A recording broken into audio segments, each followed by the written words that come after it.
وَإِذْ قِيلَ لَهُمْ، اور جب ان سے کہا گیا، کن سے؟ بنی اسرائیل سے، اسکنوا هذه القریہ، رہو اس بستی میں۔ کون سی بستی؟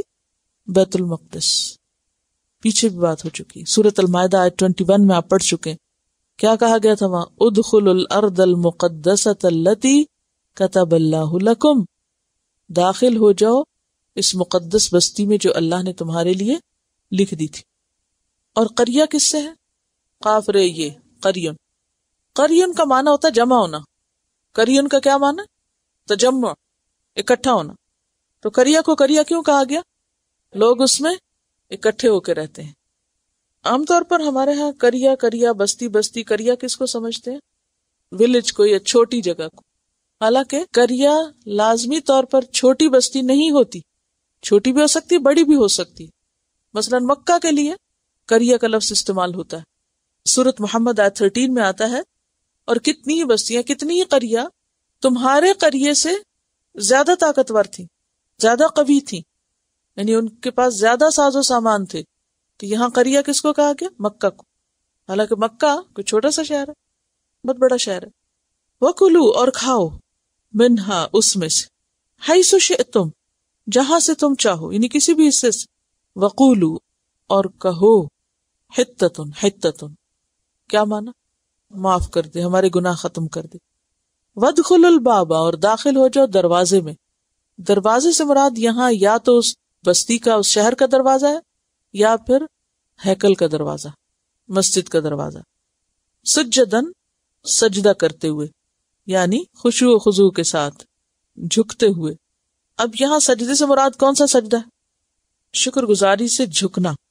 اب دیکھیے کہ جب آپ سجدہ کر رہے ہوتے ہیں تو اس وقت چل تو نہیں رہے ہوتے، یا چل رہے ہوتے ہیں، یا کہا جا رہا ہے داخل ہو جاؤ سجدہ کرتے ہوئے، تو اس کا یہ مطلب تو نہیں کہ آپ سجدے کی حالت میں بھی ہوں اور آپ داخل بھی ہو رہے ہوں۔ مراد اس سے یہ ہے کہ بالکل جھکے ہوئے۔ آپ کو معلوم ہے نا کہ نبی صلی اللہ علیہ وسلم جو مکہ میں داخل ہوئے تھے، کیسے داخل ہوئے تھے؟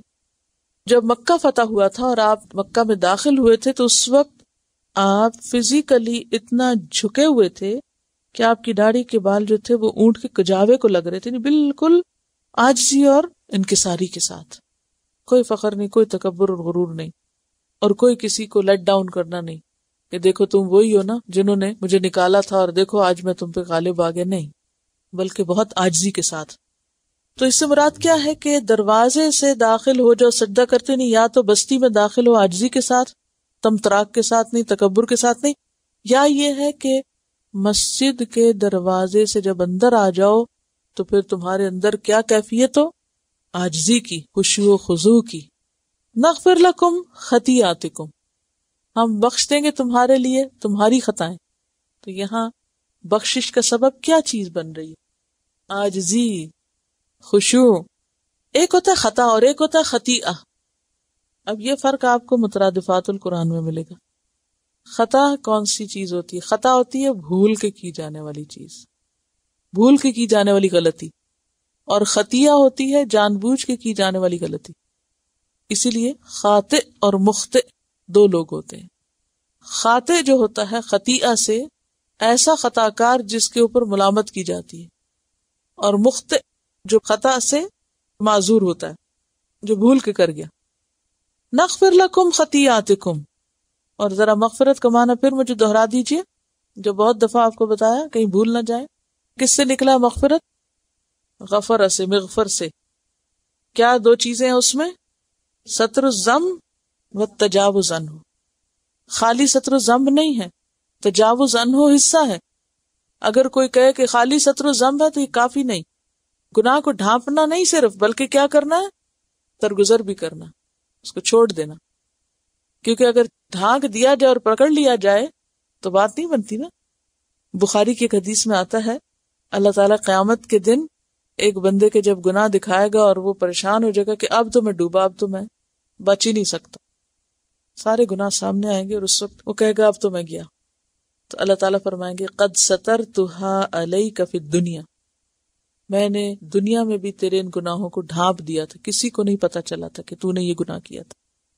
وَأَنَا أَغْفِرُهَا لَكَ الْيَوْمَ، اور آج میں اس کو معاف کر دیتا ہوں، یعنی اس سے تجاوز کر دوں گا۔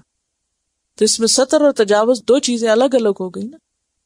یعنی اللہ تعالیٰ سے جب انسان معافی مانگتا ہے، مثلاً کسی سے کوئی غلطی ہو گئی، گناہ ہو گیا اور بہت بری غلطی ہوئی، اور انسان کیا چاہتا ہے غلطی کر کے کہ سب کو پتہ چلے، چھپانا چاہتا ہے نا. جیسے قابیل نے کیا کیا تھا، حابیل کی لاش چھپانا چاہی تھی، حالانکہ اس نے اپنے انتقام میں اور حسد کی آگ میں اس کو قتل کیا تھا. اب آپ دیکھیں کہ جب انسان اللہ سے توبہ کر لیتا ہے نا، مغفرت مانگتا ہے، استغفار پڑھتا ہے، تو نہ صرف یہ کہ اللہ تعالیٰ اس گناہ پر سزا نہیں دیتے بلکہ اس گناہ کو چھپا بھی دیتے ہیں. یہ ہے مغفرت کی حقیقت. گناہ کو چھپا بھی دیتے ہیں اور سزا بھی نہیں دیتے. یہ استغفار کا فائدہ ہے. دیکھیں اگر کسی کو سزا نہ ملے لیکن اس کا گناہ یا اس کا جرم یا اس کی غلطی جو ہے اس کا راز فاش ہو جائے تو یہ بھی سزا ہی ہے نا ایک طرح کی. تو اللہ تعالیٰ جب معاف کرتے ہیں تو اس معافی کے اندر دونوں چیزیں آ جاتی ہیں. تو یہاں پر کیا کہا گیا کہ اگر تم اس دروازے سے عاجزی کے ساتھ داخل ہوگے تو میں تمہارے گناہوں کو بھی معاف کر دوں گا، بلکہ خطیات کو کروں گا. خطیئتن کی جمع، اور خطیئہ کون سی خطا ہوتی ہے؟ جان بوجھ، یعنی ساری جس طرح کی بھی غلطیاں معاف کر دوں گا. اور سنزید المحسنین، ان قریب ہم زیادہ دیں گے محسنوں کو. نہ صرف یہ کہ معافی ملے گی بلکہ زیادہ بھی ملے گا. لیکن زیادہ کس کو ملے گا؟ محسنین کو. یعنی مغفرت الذنوب سے بڑھ کر اور زیادہ. اور وہ سبب کیا ہے زیادہ کا؟ احسان. استغفار کے علاوہ احسان. احسان کرنے والوں کو میں زیادہ دوں گا. احسان کیا ہوتا ہے؟ حق سے زیادہ دینا، کسی بھی چیز کو اعلیٰ ترین درجے میں کرنا. اور یہ دو طرح کا ہوتا ہے، ایک اللہ کے معاملے میں اور دوسرا بندوں کے معاملے میں. اللہ کے معاملے میں احسان کیا ہوتا ہے؟ ان تعبد اللہ کأنک تراہ، عبادت اللہ کی ایسے کرو گویا دیکھ رہے ہو اس کو. فإن لم تکن تراہ فإنہ یراک. اور مخلوق کے معاملے میں احسان کیا ہے؟ دو لفظ یاد رکھیں، دو کام کرنے کے، بذل المعروف یعنی نیکی کرنا اور تکلیف سے بچانا. یہ ہوتا ہے احسان بندوں پہ. نیکی کرنا اور تکلیف سے محفوظ رکھنا. تکلیف نہ دینا، یوں سمجھے، نیکی کرنا اور تکلیف نہ دینا. احسان جتانے میں کیا چیز آتی ہے؟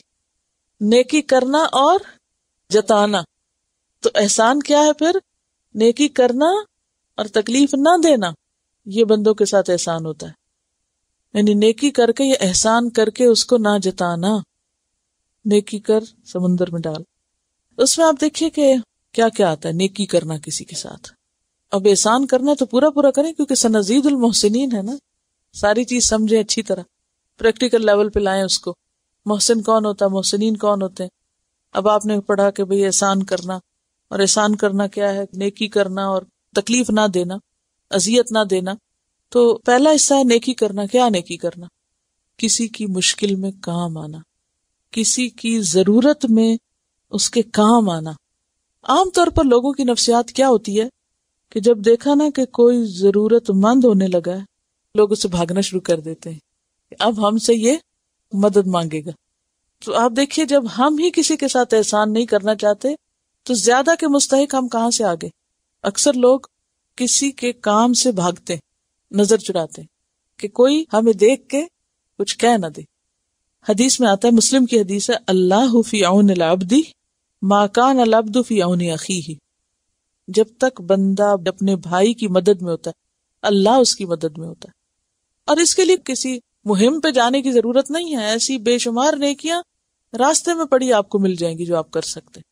اور پھر کف الاذی میں مثلا کسی کو پش نہ کرنا، کسی کو کونی نہ مارنا، کسی کو ٹھوکر نہ لگانا، کسی کے لیے رستہ تنگ نہ کرنا، یعنی کسی بھی طرح کسی کی مدد اور بھلائی کے لیے آگے بڑھنا جو ہے یہ سب احسان میں آتا ہے. اور کیا ہوتا ہے؟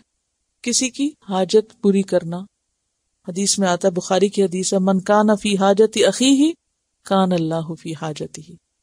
جو کسی بندے کی حاجت پوری کرتا ہے اللہ اس کی حاجتیں پوری کرتا ہے، اللہ اس کے کام آتا ہے. اس کو آپ چھوٹی چھوٹی ذرا عام روزمرہ کی زندگی کی مثالوں سے سامنے لائیے. مثلا جہاں آپ بیٹھے ہیں، یہاں بیٹھے بیٹھے کیا کر سکتے ہیں آپ احسان؟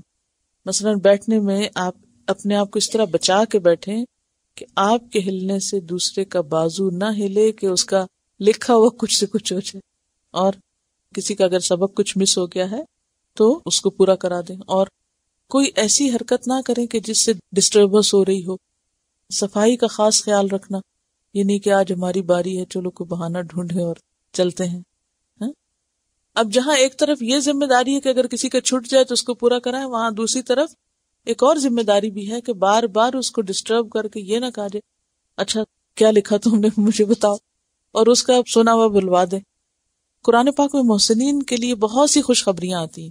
اللہ کی محبت کی خوشخبری ہے کہ اللہ ان سے محبت کرتا ہے، اللہ تعالیٰ ان کے ساتھ ہوتا ہے، اللہ تعالیٰ ان کو زیادہ دیتا ہے.